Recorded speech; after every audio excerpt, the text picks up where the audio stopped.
And I realized that I was a businessman who happened to have a family. And what I wanted to be was a family man who happened to have a business. That was a huge internal breakthrough that has ultimately helped build what now Front Row Dads is, which is family men with businesses, not businessmen with families. But there was also a couple of other key moments that happened around that time. My book, The Front Row Factor, was put out, and I had been building this charity. We had raised millions of dollars. Like, there's so many things that, like you said, on paper look great. People would have looked in, they're like, Jon's traveling everywhere. He's writing a book. He's serving a charity. He's like, the pictures with his kids look like they're all super happy. And my wife said to me one time, she said, you're more of a moment maker for everybody else than you are for our family.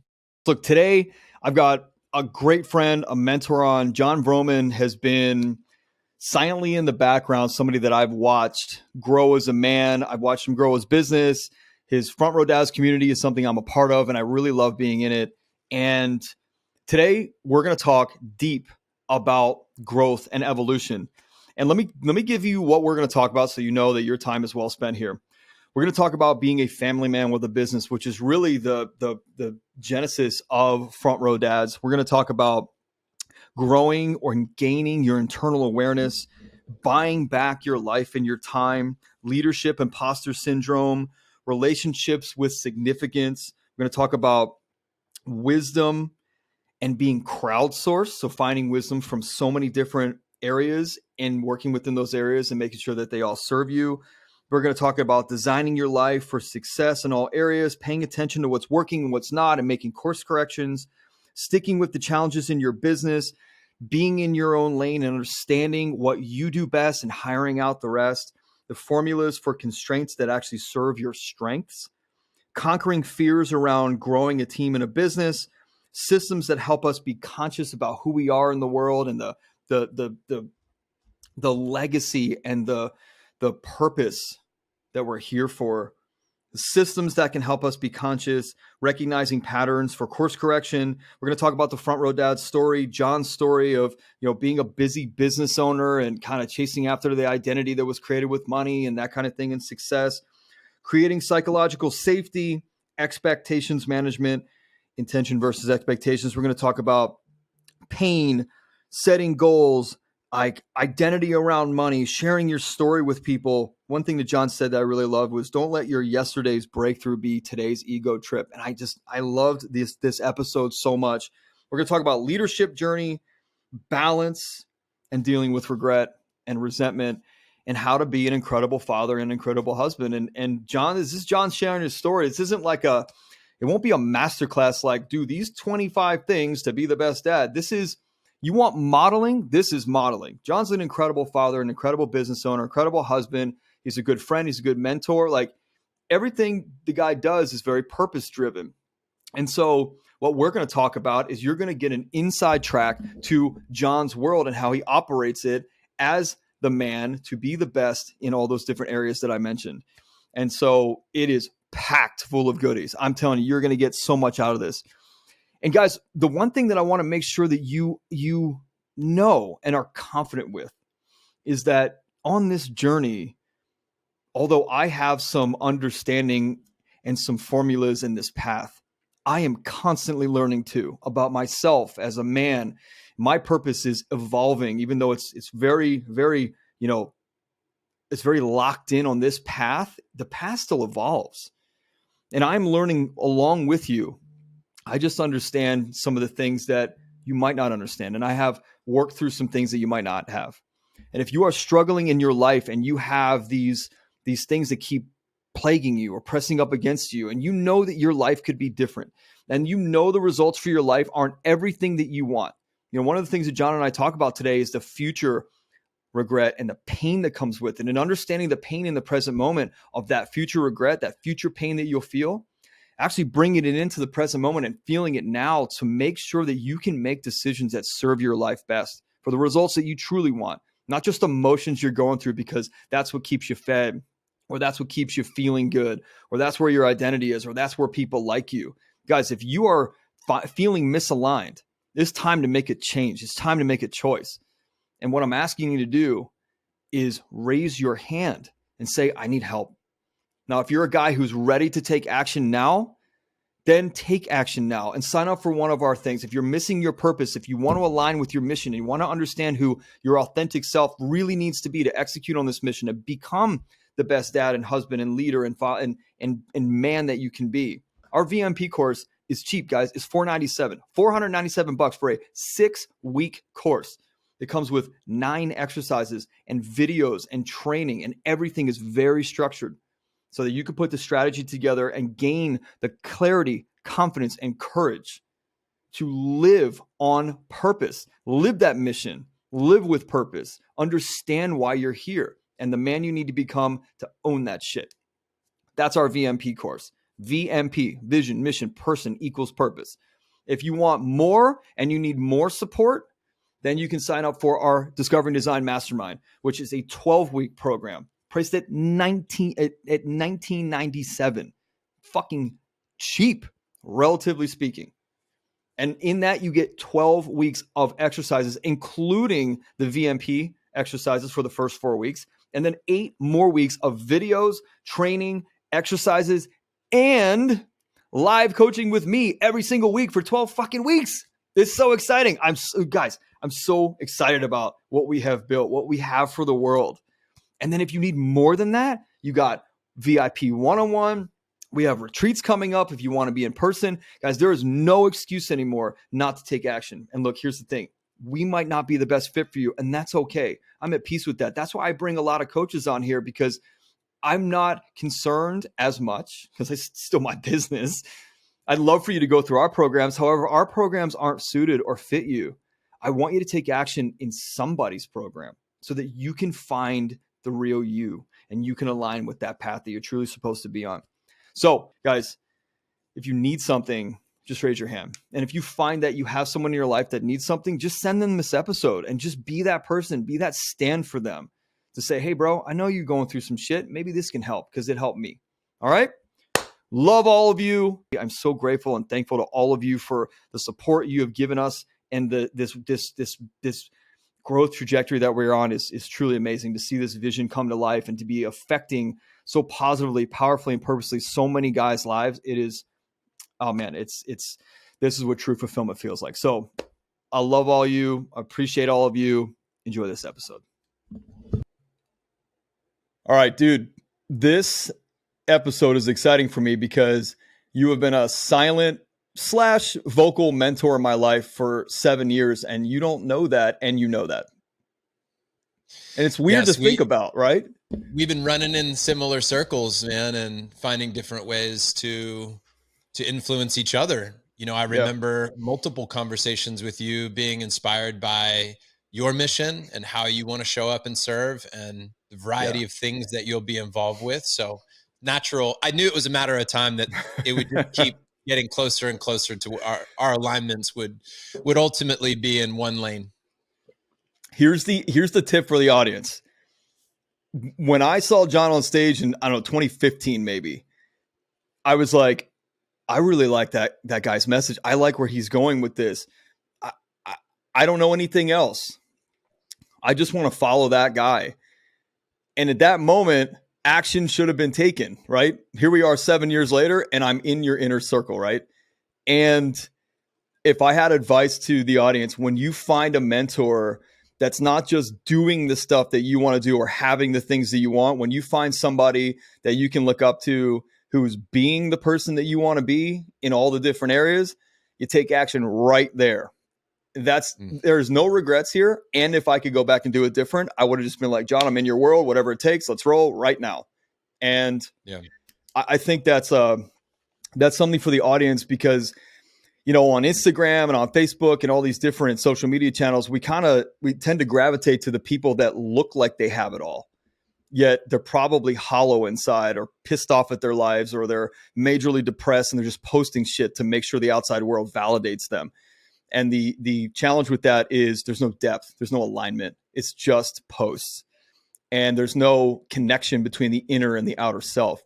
And that is a very big thing to pay attention to when you're looking for someone to help guide you, whether it's the next week of your mission or the next your entire life. You've got to find somebody that is acting and doing how you want to.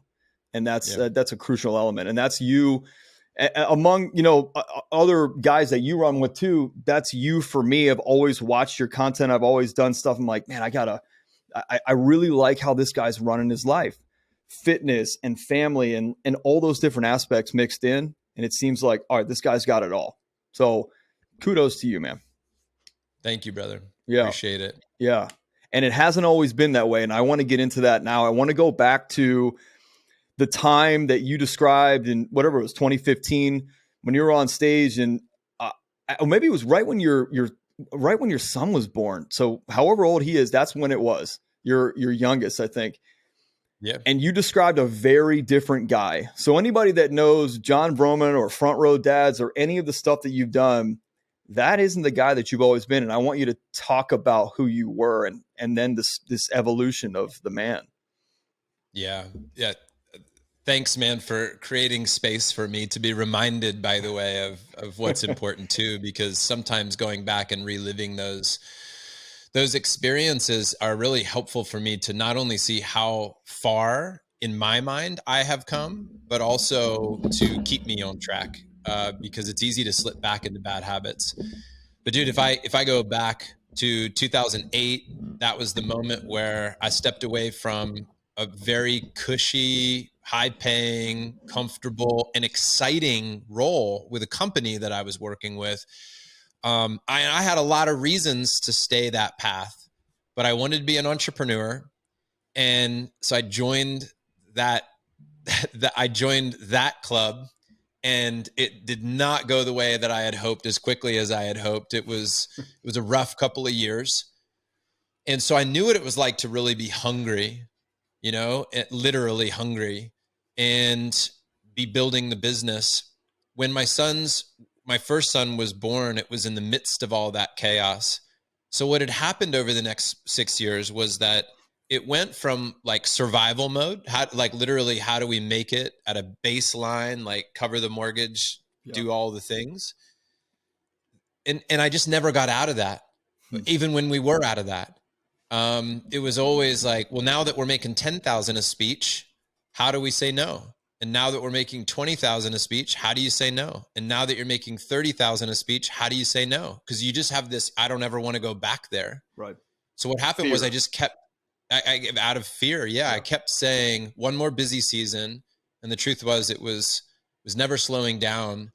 It was, my son was 6. My other one was just born, like you said. And there's a couple things that happened, and we can get into the whole story if you want, or we can kind of glide through this. But there was one moment when I was talking about who I was to another person, and I realized that I was a businessman who happened to have a family.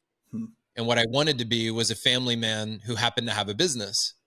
That was a huge internal breakthrough that has ultimately helped build what now Front Row Dads is, which is family men with businesses, not businessmen with families. Yeah. But there was also a couple of other key moments that happened around that time. My book, The Front Row Factor, was put out, and I had been building this charity. We had raised millions of dollars. Like, there's so many things that, like you said, on paper look great.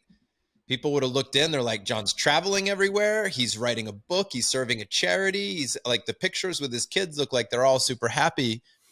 And my wife said to me one time, she said, you're more of a moment maker for everybody else than you are for our family. Damn. And somebody else who was a friend of mine around that time had talked about being famous at home, and he said, first be famous at home. I think it was my friend Derek Coburn, who started a group called Cadre. I think he said that. But it really, all of this perfect storm for transformation started happening. And that's when I got the group of guys together in 2016 to say, look, let's talk about the things that most men aren't talking about, which is that, most of my conversations were an hour of business talk. And then it's like, oh, by the way, how's the wife and kids? Yeah. And I was like, let's flip that on its head. And let's first have the conversations that many of us are afraid to have, or we don't have the space to have, or we haven't created the intention around. And then here we are, 6 years later, and a lot of guys need this. Dude, you know what's interesting is I got this emotional well up real fast, like instantaneously when you said you're a moment maker everywhere else. And I got that same speech. You're this perfect model of who you kind of want to be out there to make money and to validate your feelings and to make yourself valuable to the world and to be somebody. Yet when you come home, we get the worst of you because you're tired and you're drained and you're pissed off because you another day chasing that dollar to make sure that Ian's valid and valued for the world. Yet the misalignment is killing you. And I remember what my wife, we were in couples therapy. My wife said to me, or the therapist said, why do you stay together if you're so, like opposed to being married? And my wife said, because I know who he really is. And I just pray to God one day he finds out. It even chokes me up thinking about it now, because like how fucking unfair to her that I wasn't strong enough to start to work on me, or I wasn't even clear that that's what needed to happen until somebody said, well, your life and your business grow to the extent that you do. And I'm like, holy shit. Oh my God, I'm going to take that and I'm going to make that the concept of my life.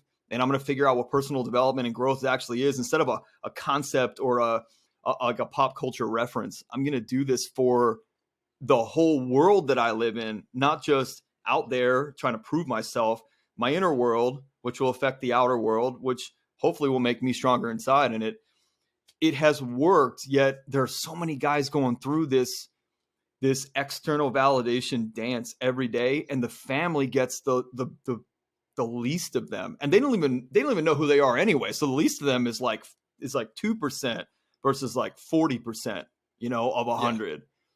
And I too was in those similar conversations about business all the fucking time.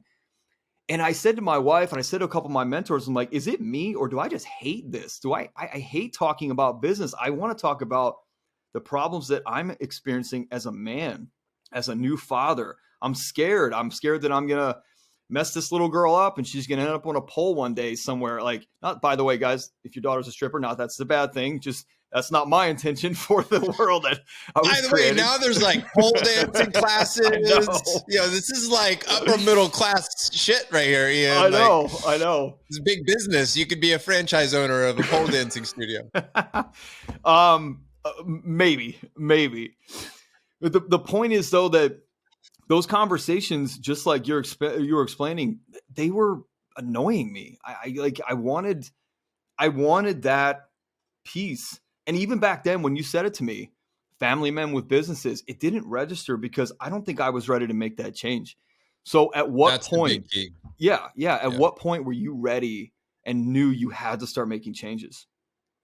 I smile looking back, because there were moments when even Tatiana would say something to the effect of like, the ego is so big that you can't see it. And I would check in and I go, nah, I'm pretty sure I checked in on my ego. Now, when I look back, I think that's laughable, because I also didn't even really understand what the ego was.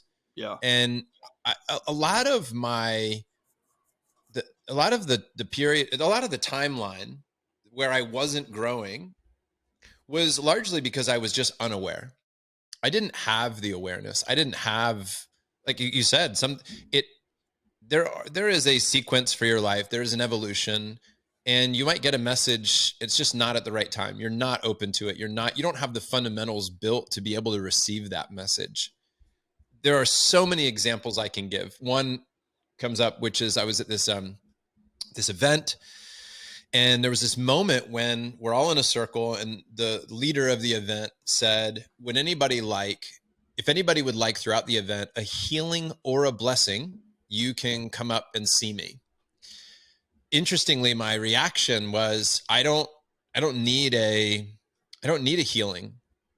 I've checked in. I don't think there's anything that needs to be healed, but I'll take a blessing. Like, why wouldn't you? Right.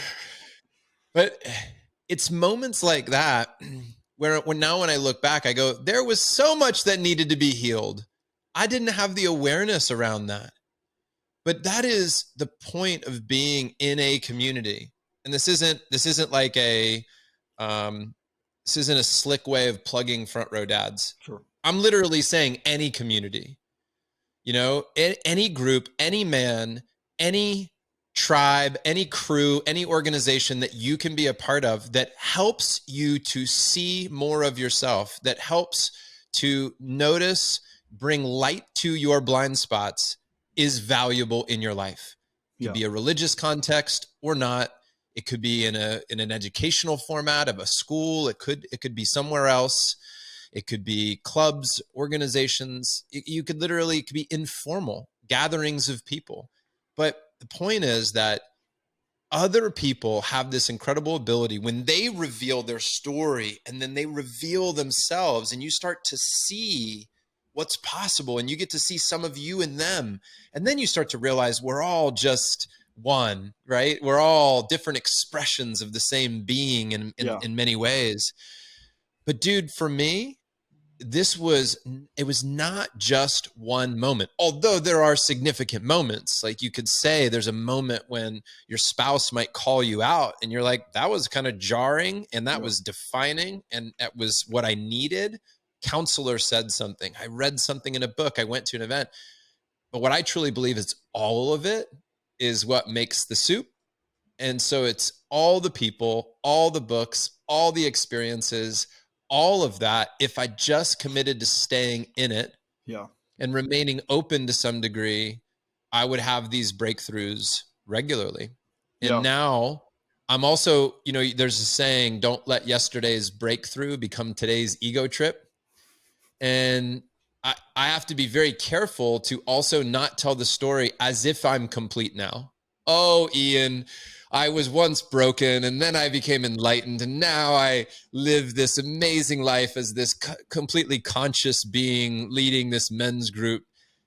That's all bullshit. That yes, have I grown? I'll take credit for that. Yeah. Have I evolved? Fuck yes. But I also have so much ahead of me. And the truth is I have blind spots right now and I don't know what they are. That's why they're blind spots. Yeah. The only thing I have faith in is they will be revealed to me.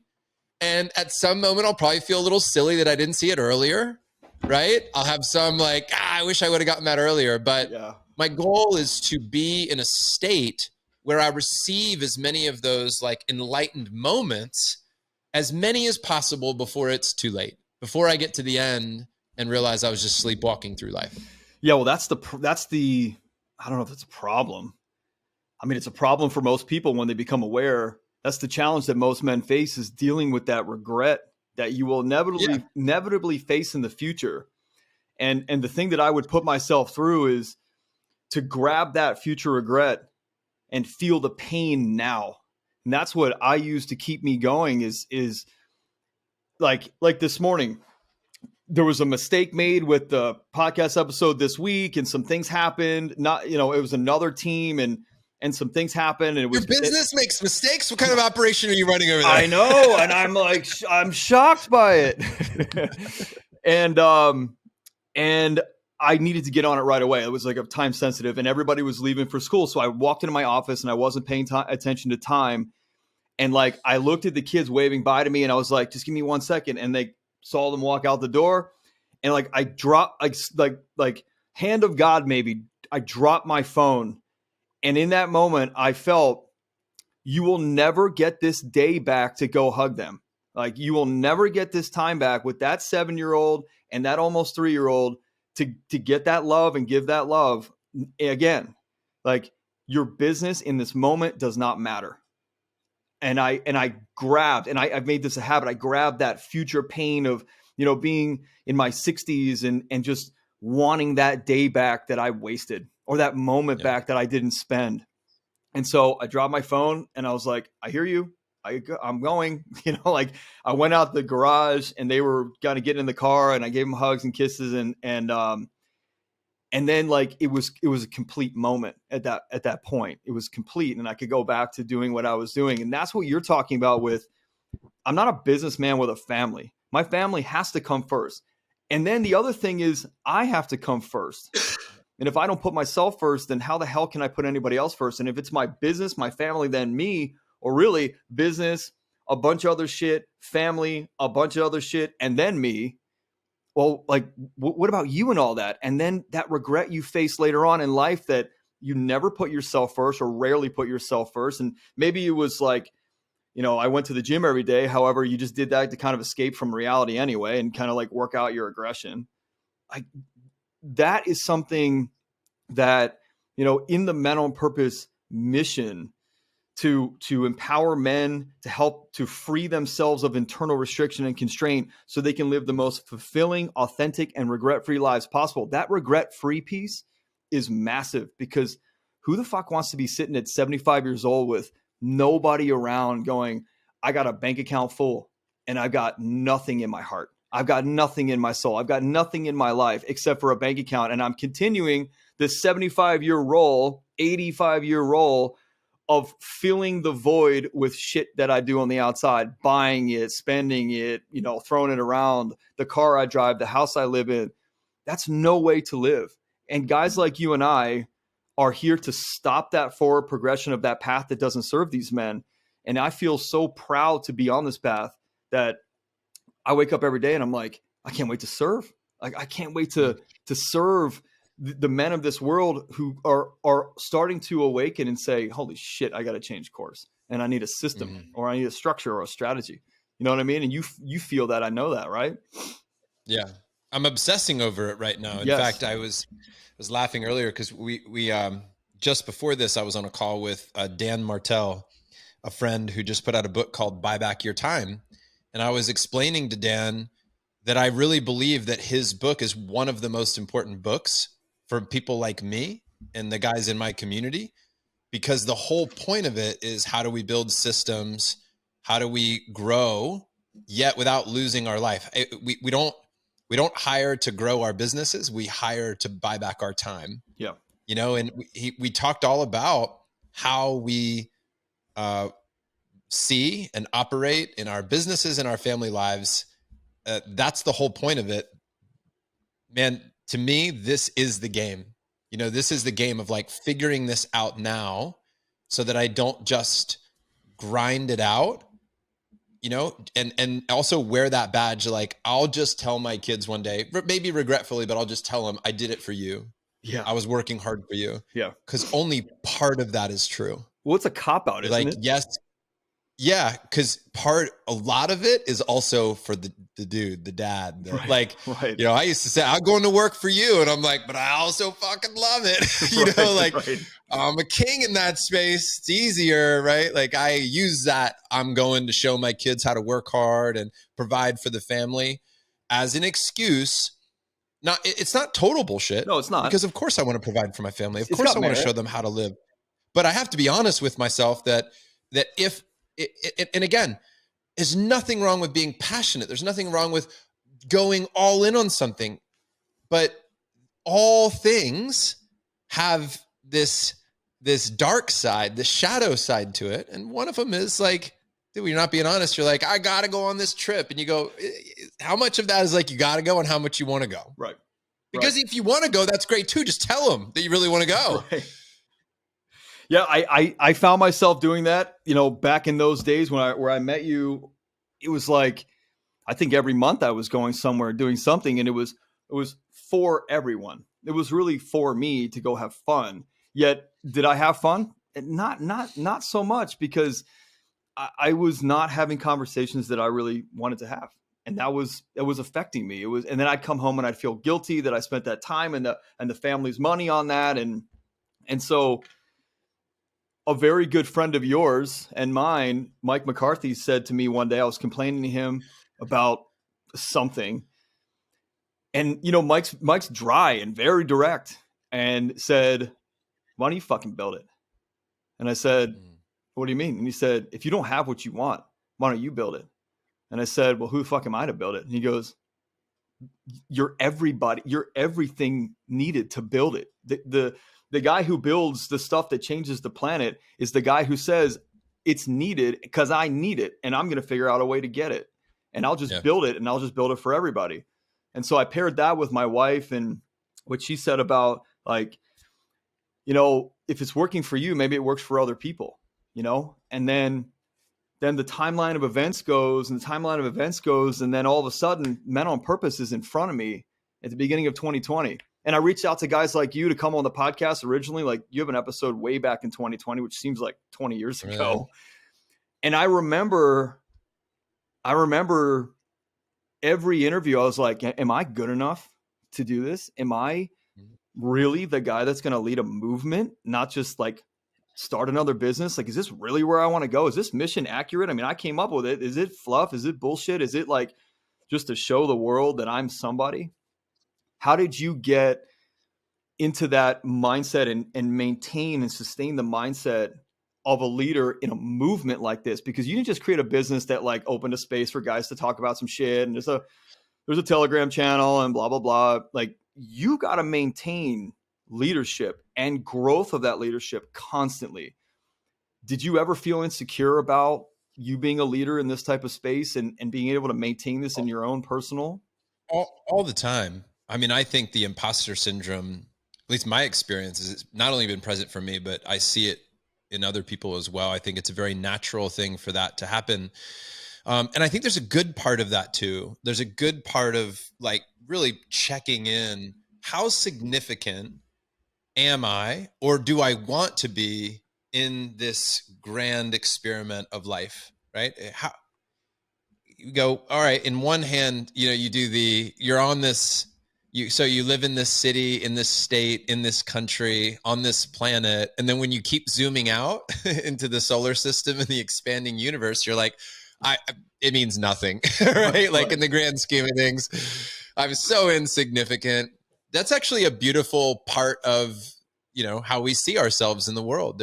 That's a humbling and important experience. Yeah. And then there's also the person that's right in front of you. There's the family around you. There's the kids that need their dad, and you start to see how significant you can be. I think that part of the journey is learning learning about our relationship to significance. Yeah. That's part of the exploration. You know, you're everything and you're nothing, right? And that's the point, is like, but can we, you know, I've talked a lot recently about range, and that what I really want for myself and this community is for front row dads in particular. And I wish this for all men, but in our community, I want to hold space for range. Yeah. And range of all types. Can I be calm, and can I be aggressive? Can I be loud, and can I be soft? And can I understand that all of that lives within me? Can I be, you know, super competitive and then not giving a shit whether or not I win the game? Like, is a time and a place for everything. One of the greatest lessons in life for me is all the paradox that exists, the contrast that exists in life. I remember learning from mentors, and I'm like, but wait a minute, you just said, give it your all. And then the other one, you just said, let it go. And I'm like, right. Stay committed, let it go. What the fuck do I do? You know, I remember all the contradictory statements, and I was wrestling with all of this light and dark, you know, all of this up and down, left and right. And I just realized it's all range. It's all there. It's all true. And it just is a matter of like how we utilize this range in any given moment, you know, because each situation calls for something different. So the question around, hey, like, what's the journey like when you step into leadership in anything? It's a lot of it is understanding your insignificance in this space, because that's very humbling. And it's also to recognize the power that you have in those spaces. And when you start playing with all that range, I think leadership in some ways is natural, that you evolve as a leader. People just start paying attention because you're shifting and you can't help but lead. Now, a lot of leadership is a choice, and there's lots of ways that you can position yourself, especially in our line of work. Mine in particular was to say from the get-go, I don't necessarily want to be the guru of front row dads. I don't want to build this on everybody saying, I'm going to keep learning from Jon. Right. I wanted the wisdom to be crowdsourced. And that's a big part of how I also, you know, dealt with that imposter syndrome, was just to call it out. Guys, I'd say from the very beginning, I didn't start front row dads because I had all the answers. I started it because I wanted some. And so I'm just on the journey with you, learning. I'm curious. I'm going to ask a lot of questions. I'll share my fuck ups. I'll share my victories, and we'll just do this thing together. Yeah. but I'm not gonna position myself as like I'm basically advanced from everybody else and you're all gonna try to catch up to me, but that I'm gonna bring in experts and I'm gonna invite conversation into the community and we're just gonna learn together. How do you balance that all or nothing mentality? Because I have that too, and I think most go-getters have this, like, I'm all in, I'm all in, and then you gotta come home and you can't grind fatherhood, you can't hustle marriage. You know what I mean? Like you got to be all in. Yet there's got to be balance. How do you balance the all or nothing? I think it's just learning to be where you are. That's the biggest part, is just be where you are. Presence is something we talk about. It's very difficult to do. So you'll hear this constantly. How do I be more present with my wife? Be more present with my kids? And I mean, there's lots of technical ways we could approach that. You know, a lot of it is designing your calendar, designing your life, designing your business, designing your world so that then when you step into that place, you're like, I'm supposed to be here. A lot of times we can't be where we are because we don't have the other thing figured out. So we're like, if work hasn't been figured out, you don't have the systems, you don't trust your team, you don't trust that processes are happening, it's very fucking hard to be at home present with your family when you think shit could be burning down at work. Yeah. Right? Or if you haven't put the work in with your family, then you might be at work having a lot of regret of not being there, right? Because you weren't really there when you were there. You weren't really present with your kids. You weren't really present with your wife. But if you can do that, if you can be where you are, you can be fully present, then when you show up to work, you're like, dude, I'm good. They need some time alone too. Your kids need to not have dad as much as they need to have dad. Yeah. Your wife or partner or spouse needs to not have you be there as much as she needs to have you there. Yeah. So it's just about a lot of this, as you and I both know, this is leverage. This is effectiveness. And like, does our time count? Yeah. That's the biggest part. That's a crucial element here, which is there are guys, I think, that go from the working all the time to, maybe working from home and they're around their kids all the time. And COVID was a great example of this. And I think a lot of people went crazy. And I said to them, well, maybe you're spending too much time with your kids. And they're like, well, isn't that what I'm supposed to do? Now I'm confused. And I said, well, it's not about like I clocked 8 hours today with my kids or I clocked 4 hours. It's purposeful time. Like I put a post up a couple of weeks ago that said, I spend an average of 46 hours a week with my kids. My kids need their alone time. I need my alone time. My wife needs her alone time. The 46 hours is purposefully spent. Like right in front of my desk here is my daughter's art creative space. She has a ring light. She's got lighting just like I do. It's just a lower table. She's got crayons, markers, duct tape, anything she can use to build and create. And she needs that. And sometimes she'll sit in here with me and we don't talk.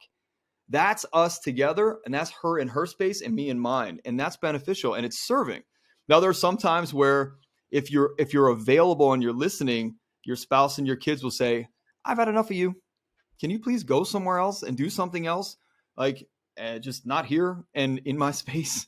And if you're easily offended by that, you're going to be offended. Yet if you can just listen to what they need and be available for that, then the whole thing starts to really get balanced out. In my opinion, that's how my household works. Yeah. Yeah.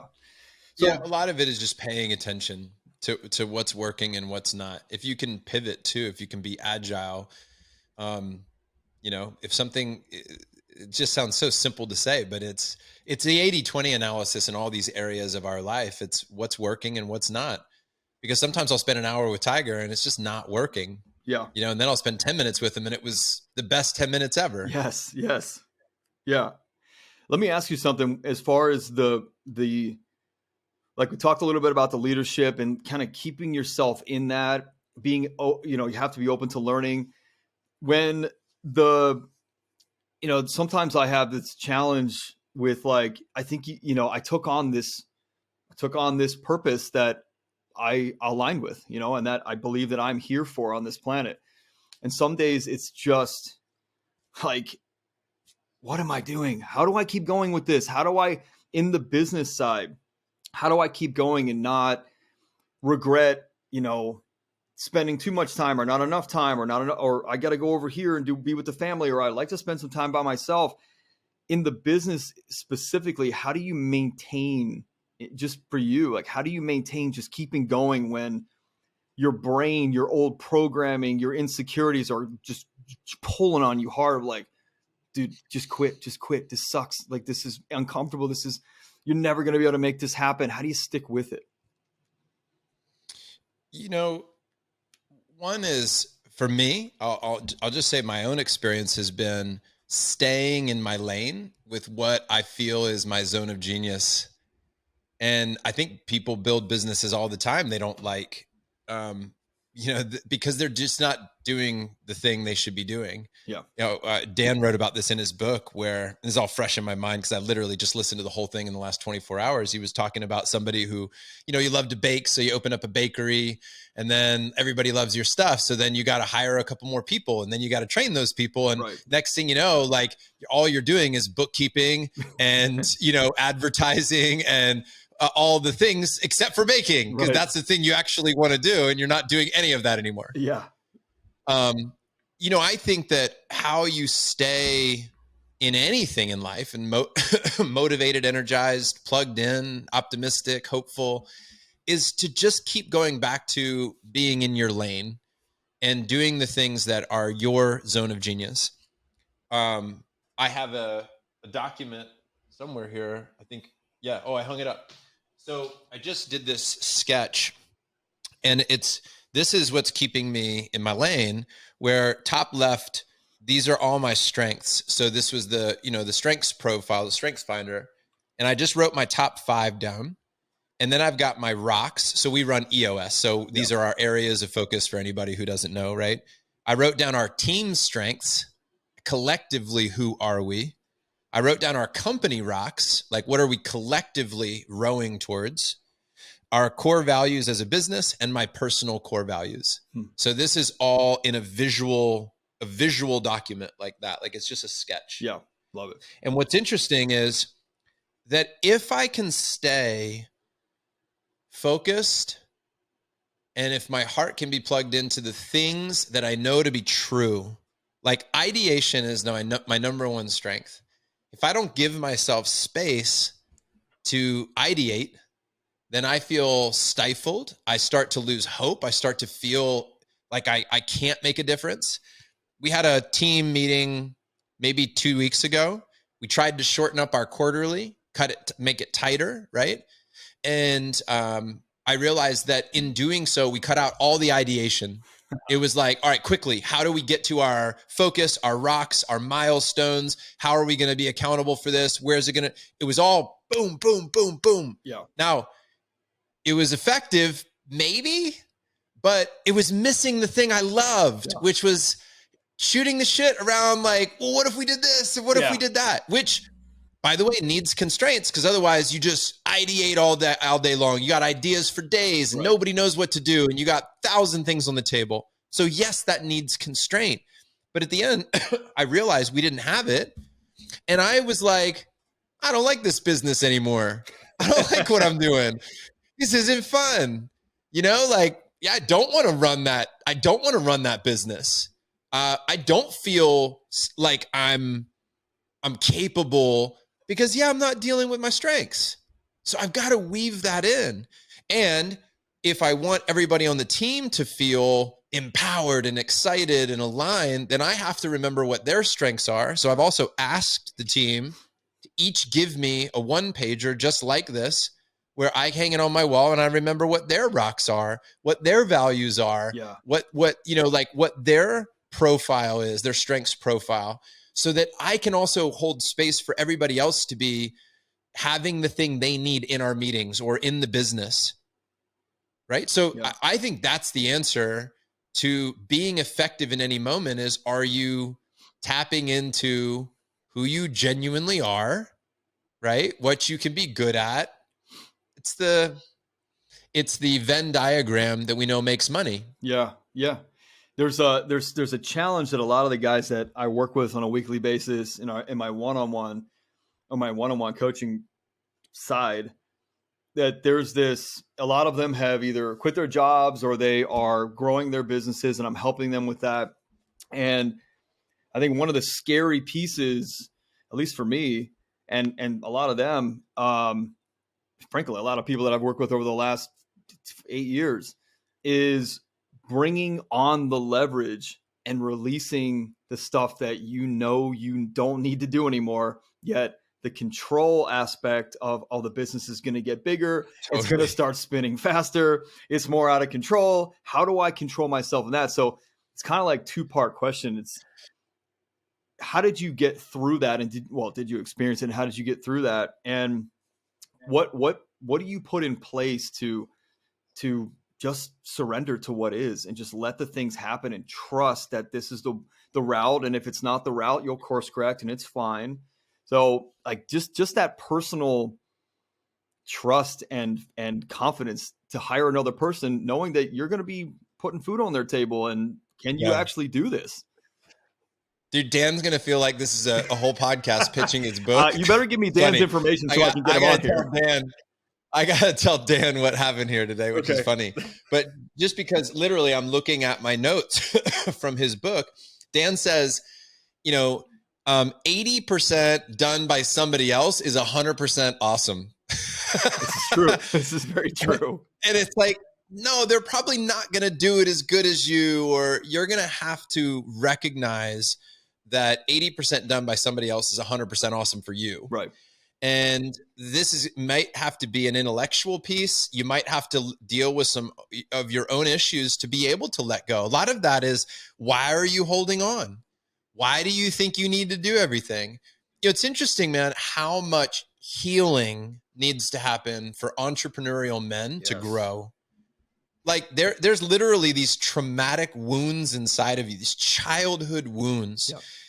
Rejection, abandonment, right? Humiliation, all these things that happen when we were kids that are still forcing us to do things as an adult that maybe we're not conscious of. And until we deal with these childhood wounds, we're still going to want to hold on to everything. But the reason you're holding on to everything is maybe not because you don't have the strategy. Somebody might have told you this is what you should do. You intellectually get it, but yet you still hold on.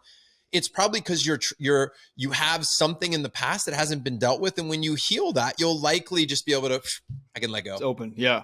What about the sustaining? What about the sustainability or the consistency of your own actions? It's really it's a trust factor at the base root of it. Like, how do you trust yourself that you're going to show up and do the activities that you need to, that you know to, and also be open to learning the ones that you don't know to do, that you need to do, so that, I think a lot of the things that guys are fearful of, I know my first hire was, can I maintain who I am and what I need to do on a consistent basis to keep this thing funded and fueled so I can provide this person with a paycheck every week and not let them down. And I found that the growth of my first business was not happening because I wasn't trusting myself to let go. I wasn't trusting myself to actually stay in it and be consistent with action and activity. Do you ever face that? Yeah. I mean, I think I deal with fear all the time. And part of it is we need systems for ourselves that help us to be conscious. So this is moments of silence. This is meditation. We need systems where we're not filling all the space, because you do need time to process what you're just talking about. Like, you need time to realign yourself. Sustainability is the name of the game, right? So like, can I do this every week? Is this a schedule that I would thrive in, that I don't have to muscle my way through constantly, because your muscle will fatigue, right? Willpower is not indefinite. And so the more that things are just teed up for success from the start, I think that's the biggest part. When you do an audit of your life and you start asking, well, when you are starting to doubt yourself, or when you are starting to burn out, what's the pattern? What is the predictable pattern? Because if you see it enough times, I mean, that's the benefit of journaling and then looking back on your journals is pattern recognition. The benefit of data analysis on our teams and looking at our 80-20 is pattern recognition. You're like, shit, I've been talking about this for a long time. This, typically when I slip, it's this. These are my worst hours. These are my best hours. As an example, this about me is that I don't schedule things on Mondays and Fridays. So the answer for me one of the things that I was burning out and I wasn't able to show up for our team and I wasn't able to sustain is I was just too busy. Yeah. I was too full. I didn't have room in my schedule the way that I now know I need in order to thrive. So, I mean, look, delegating or building a team, these are long conversations. There are people that are far better at explaining how to do that than I am. But I do believe that, we've talked about this a lot in Front Row Dads. We had Dan Sullivan come in and run a session for us. We hear guys all the time, who, not how. Yeah. So I used to think how to solve the problem, and now I think who. Yeah. And I don't always have the capital to get the who. Like there's probably 10 who's that I want right now that Front Row Dad's current revenue would not sustain hiring those people. Yeah. We could get investor dollars and do all that, but I don't want to do that. That's personal preference. But I do think that there are specific who's along the way that make sense, that as your business grows and you can start outsourcing things like, an admin assistant is a great step, right? Yeah. Can you have somebody manage your email and your calendar and help start taking things off of your plate? And if you don't trust that will happen well, then that's the beginning of a great deep dive conversation into, well, why is that? Yeah. What is it? Right. And that's maybe a longer conversation that your coach or friends of yours, like in Front Row Dads, we have these bands, these small groups, but that would be something I would bring up. Like, hey guys, what do you see in me that I don't see in myself? Yeah. What patterns do you see, or how have you been able to do this? And the more examples we have of other men, we start to just see different paths forward. Yeah, dude, I totally relate to that. There's so much in there that I want to ask about, and I just want to be cognizant of our time. I really want to get into more depth about Front Row Dads. I've told you this privately whenever you and I have talked over the last couple months, and whatever you're doing is a formula that works, at least for me and the hundreds of guys that are in it. And the formula is, for me, I wanted to find a group of men where I could be me, Ian, the authentic me, not the men on purpose guy, not the real estate guy, not the guy over here or that guy over there, or I've got 2 kids, me that happens to have 2 kids. It happens, like what you created as a foundation worked for me. And I have been a part of a lot of different organizations where I've been looking to find a brotherhood. Like I told you on the phone, where I could post in the group right now, yo guys, I'm going to Moab in 3 weeks. I'm going to be renting an overland Jeep. We're going to be out there for 3 days camping. Who's in? And I'm guaranteeing right now that 10 guys would be like, I'm in. Just tell me when and where. And you'll get to know those guys. And it's not like you're best friends and you're going. And I was missing that in my life. And I'd been seeking it from so many other places. It's almost like, you're dating the wrong girls over and over and over and over and over again. And the type of girls that you should be dating. However, it might be a little scary because that's like, it's real. Whereas the other people that you're dating, you can just kind of play and be the fake version of you, or the inauthentic, just kind of live out here and keep people at bay. And what I found in FRD is that I got what I wanted, which is I show up as the authentic Ian. And that's actually very scary because now people know you, the real you, which is also very empowering.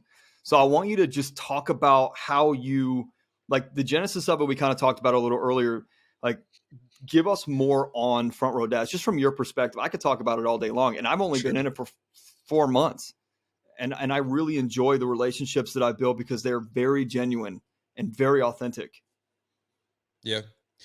So for context, for anybody who doesn't know a lot about it, it's a mastermind of family men with businesses, 300 currently from 14 different countries. So a lot of people hear about us through the podcast, or men bring other great guys into the community. We have online and in-person events. So just baseline, that's who we are. We tend to attract high-performing entrepreneurs and business owners mostly. Yep. Right. Okay. For everybody else, not for you, of course, for your audience. Yes. Okay. As it relates to like, what's the magic behind Front Row Dads? Why does it work? Yeah. Okay. This is a fun one because some of it is like, it just happened. I can't claim ownership. I can't claim like here's what I did to create this. Because when you start putting 300 people together in a community, it's beyond you. These are people, they're influencing each other. They're bringing all of their stories, all of their blueprints, all of their energy. And you now have something that is so unique, so cool, so fun. So part of it is like, it just happened, right? You could try to trace it all back, but there's a lot of dominoes that had to get tipped for all these people to be in one place. Yeah. Right. If this guy wouldn't have gone here, if he wouldn't have listened to this podcast, if he wouldn't have met that guy, like, it's infinite. But here's what I think, looking at it, is that number one is that it's safe. We've created a very safe place for people to have conversations. No, that has been intentional. And it is also the gift of what everybody has brought to the space. So people really open up. It's not uncommon for us to hear, hey, Jon, I just had a conversation that went deeper in an hour than if you looked at all my conversations with my best friends for the last 10 years. This was more significant in Front Row Dads. Part of that is just because of the space that we've created, the confidentiality, the vulnerability, and men sense it, they feel it, and they open up, and they're just like, this is what's going on. That's very powerful. Huge. So safety, psychological safety, for anybody listening, by the way, your professional teams, your businesses, your family, and just about anywhere where people gather, I think that understanding and learning how to create psychological safety is so important. Do people feel safe on your team to be themselves, to express themselves, to ask the questions? When you study high-performing organizations, you'll find that's at the root of a lot of success is people will tell you, employees, team members, leaders, that psychological safety has been established. However you do that, we've written out our core values. We've written out our ethos of engagement, we call it. We constantly talk about who we are. So we reinforce our culture by saying, this is who we are. Our members constantly reinforce the culture by standing up and saying, what I love about this is that this is who we are. This is what Front Row Dads is all about. And then, so it just starts to, it swells like a wave, and then we ride that wave. So I think that's the biggest one that I can say around what's working here is psychological safety. Yeah. You know, the other thing, and this isn't, guys, audience, understand, I'm not pitching FRD. I am sharing my experience with the guy that built Front Row Dads. And so if one of you is looking for a space like this, well, now you have information. That's it. I'm not saying go join. I'm saying make a good decision, make a serving decision. So what's interesting, I would say this, join some group. Yeah, of course. Something. Yes. Form any group, join a group, but whatever it is, gather. Yeah. Like, it is so important for men to gather, however you want to do that, in whatever context, in whatever way. And there's lots of options for you, but whatever it is, choose to gather in some fashion. Yeah. You know, what's interesting is there are the business aspects. And there are like I told you last Friday, I myself and like 7 other guys got on a Zoom call and talked about car share and Turo and how to have a little side hustle and you can make some money and the returns that you get and the pitfalls that you find and those kind of things. And I thought that was really fun because that was something I really like. And those guys really liked it too. And we just had a good combo. My cat passed away back in November. And the first place I reached out was one, I posted up in the Men on Purpose community and just said, hey guys, this is what I'm dealing with. Because just to share, right? Because I'm not perfect. I'm not invincible. I have my challenges just like anybody. I just know I just have systems to work through them a little quicker. And then I posted up in Front Row Dads and I got like 12 private messages from guys who are like, yo, dude, I feel you. I've dealt with that. If you need help, let me know. And that is not as common as you think it would be. You know, I think the sorry to hear that response back is common. To get depth, and I got on the phone with 3 guys, and for me to cry literally on the phone about my cat dying with guys that I don't even know is exactly what I needed in my life. that type of space for me to be as vulnerable as I needed to be and share, and then be open to receiving love and feedback and any type of other growth understanding that these guys had that I could intake, and then I could weigh it out and I could move with it. That was invaluable to me. And so super appreciative for you or of you for building that type of space for a guy like me to work within. Yeah, it's a solid group of dudes. You know, at our last event, we were in Austin, and this was 110 people at a hotel downtown here, not far from where I live. And somebody had said, they go, John, I was checking in at the front desk, and the woman said to me, who is this group? And he goes, Front Row Dads. She goes, what do you know? And he gives her like the 30-second on who we are. Yeah. And she goes, well, you guys are all amazing. She goes, I've never had a group that came in that was so kind, that was so respectful, that was so cool, that was so engaging. Like, your vibe of your tribe is legendary.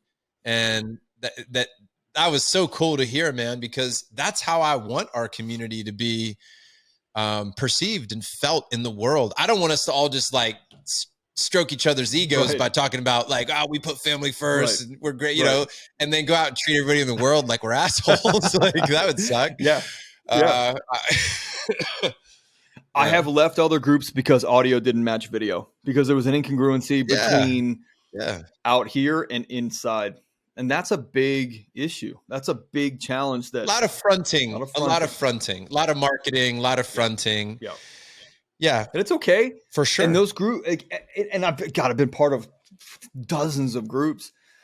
Some of them I'm still a part of. Some of them, most of them I left because just didn't fit with what I was looking for. So, dude, I want to. And I'm sure somebody would say that about us too, by the way. Yeah. Like, there's somebody out there probably saying the same thing about us. Dude, I've had guys write to me. They were in the mental purpose community. They've listened to the podcast and they've written to me, and they're like, when are you going to stop pussifying men? When are you going to stop talking about feelings and emotions and crying on camera? And I'm like, fuck, man. I think the old version of me would have wanted to battle and make the person wrong. The authentic version of me is like, I feel you, brother. I got you. It's just not the right group for you. I hope you find find yours. And then just kind of let them go. And some of those guys come back to me and they're like, why don't you teach people about hunting and fishing? And I'm like, I mean, I don't know anything about those things. I'm sorry that I don't associate that as a manly activity for me. I don't know anything about hunting and fishing. I get very bored with both. And I don't have any problem. I just don't think that's the definition of a man. You know, maybe if you want to go out and do some survival stuff, maybe, I don't know. I have no idea. Yeah. By the way, I had somebody whose counsel for me was the same thing. They're like, yeah, I think, man, you need to appeal to the, you know, the more aggressive side. Like, there needs to be something in the logo that, like, swords or, you know, some weapon or whatever. And here's the thing. I have buddies, very close friends, that have organizations with swords and weapons in their logos. And I love them. Love them, man. They're great. And who knows, dude, maybe one day I wake up and I got a sword through the Front Row Dad logo. I don't know. Doubtful, maybe though. It's not a poke. I'm really not poking. I'm just saying that, but dude, I checked in and I'm like, no, not what I want. Now, in Front Row Dads, we have threads in Telegram that men chat through. There's a hunting and fishing thread in there. There are groups I went hunting last year. Well, I wouldn't call it hunting. I went and harvested a bison with my buddy Tucker Max and my other buddy Hal Elrod. And we went out and we harvested this bison. We did the field dressing, cleaned it, cooked the liver right over an open fire. That was fucking awesome. Yeah. I didn't grow up as a hunter. I never hunted in my life. I'm so grateful that I got exposed to that. That was awesome. Yeah. I wouldn't call myself a hunter right now. Yeah. I don't crave it on the weekends. Not like I found the new passion for my life that this is what I'm going to do. Yeah. But dude, I got buddies in the group that are hunters. I think it's great. But every group has a vibe. And some of them are built around that. Yeah. And that's awesome for that group. Yeah, no worries. So I think you're totally right, man. It's like, whatever it is, people say to me all the time, like, is Front Row Dads a religious group? No. right? Is it all about, what's the vibe? Is it all special forces and military and everything's battle and war? No, it's not. Do we have guys in the group that appreciate that have experience with that might be even former military? Definitely. But the vibe of Front Row Dads is, and our core values speak to it: curiosity, execution, teamwork, right? Community. So we value learning. We are a learning community. We value getting shit done, kicking ass, executing on the task, and we value doing that together as a community, a brotherhood. That is the three things that we value more than anything. And within that, if you praise Jesus, I empower you. If you hunt, God bless you. Like, all of it is like, yes, you're welcome here. Yeah. All those aspects are welcome. Yeah. But what ties us together is a vibe, a feel, yeah, very entrepreneurial, very owner's mindset. Yeah. That's who we are primarily. Yeah. And then people either vibe with you or they don't, and that's cool. Yeah, I can totally appreciate that. I have been hunting in my past. I wouldn't call myself a hunter. It's just not something that vibed with me. I had fun sitting in the snow and just talking with the guys, and I don't think that was my measure of manliness. And so when that guy proposed that, I was like, I don't know anything about that, man. I'm not going to teach you anybody how to hunt and fish. That's not what you want from me. You should join a group that does that. And then come back to me for the internal, the mix of the masculine and feminine. That's fine. That's me. You want to find your purpose? That's me. You want to find your authentic self? That's me. You want to learn how to hunt? Not me. Although I did own a Benelli shotgun, so maybe that qualifies me for something. Like, I don't know. I sold that too. Well, dude, this has been everything that I expected and way more. And not that I have expectations on every episode. I just know, like, I'm talking to Jon today. I said to my wife, I'm like, we're going to have such an incredible conversation that the audience is going to benefit so much from. So, bro, really appreciate you, man. Really appreciate you for everything, not just this, for everything that you're doing for the world. By the way, you want me to leave you with a fun story around expectation? I don't think you know this one, but so earlier, or I should say late 2022, my wife and I went to Burning Man with some friends. For those who don't know, it's 70,000 people in the desert. It's a big festival, and it is incredible. Just say it's incredible. But one of the things that happened while I was there was that I'm on a bike with some friends. It's late at night. We're hungry. And now, if you didn't know about Burning Man, is that you don't buy things there, but people give stuff away all the time. Like our camp, which was 150 people, we gave away hot dogs every afternoon. For context here, we gave away 5,000 hot dogs at Burning Man just as a gift to the community, right? But everybody does this. And people do it at all times of the day. So if you wanted food at 11 o'clock at night, you probably find it. It's free. People will be giving it away. And so we're like, oh, we need some food. Hungry. Like, let's be on the lookout. Well, right then, we pass a camp and a person out front with a food cart, and he's yelling, hot tamales. Who wants hot tamales? And we're like, yes. And we pull the bikes over. We jump out. We're excited. We're hungry. And this woman is standing right there. Looks like she just had a tamale, kind of getting on her bike ready to leave. And she's like, guys, you're going to love these. They're so good. And the guy's like, yeah, we were up all night making them. Like, what do you want? What do you want? He's just pointing to our crew. Like, we got veggie, we got chorizo, we got chicken. What do you want? What do you want? We're all putting our orders in. And the guy's like, I got you. And he reaches in the cart and he pulls out a little paper cup, which is like the first head tilt. Like, what? Mm-hmm. He pulls out a little paper cup.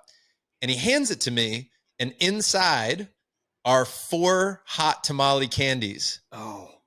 And I'm like, what? And he goes, and then he hands me a sticker, and the sticker says, fuck your expectations. Dude, I love that.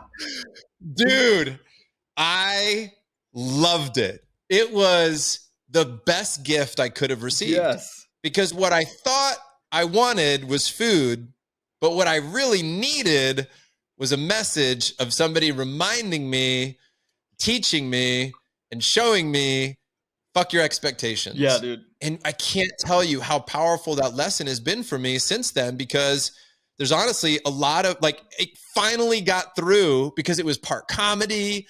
It was just the way it was delivered. So it was such a beautiful moment. It was a highlight moment for me of the entire week. And it was so short, like it was a 3-minute experience at the most random time, the most random moment.